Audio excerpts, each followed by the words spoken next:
มาถามสาวบ้านหัวสร้างคนงามผู้ใดมายามก็งามบาตา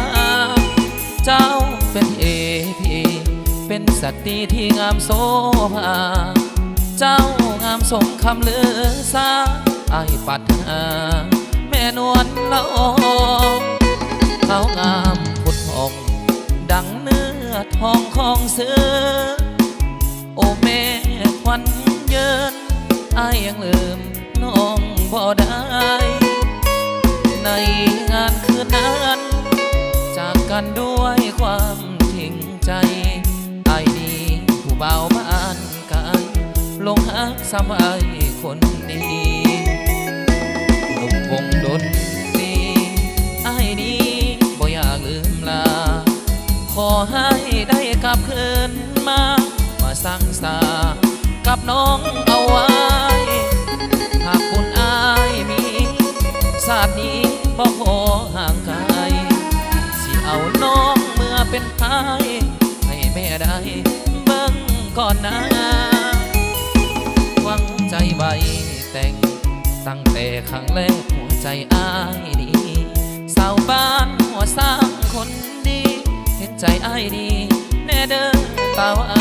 นหนุ่มวงดนตรีคนนี้จะกลับมายามอายสิกลับมาถามหากน้องคนอามสาวหัวสร้างอย่าลืม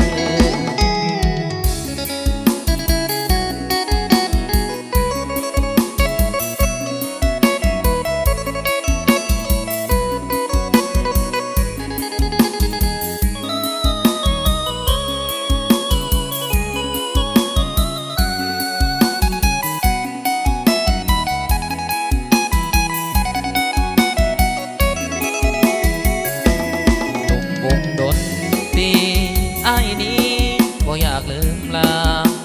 ขอให้ได้กลับคืนมาสร้างสากับน้องเอาไว้หากคุณอายมีชาตินี้บ่ขอ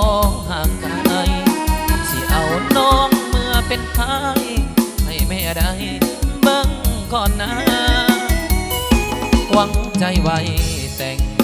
ตั้งแต่ครั้งแรกหัวใจอายดีสาวบ้านหัวสร้างคนดีเห็นใจอายดีแน่เด้อตาวานหนุ่มวงดน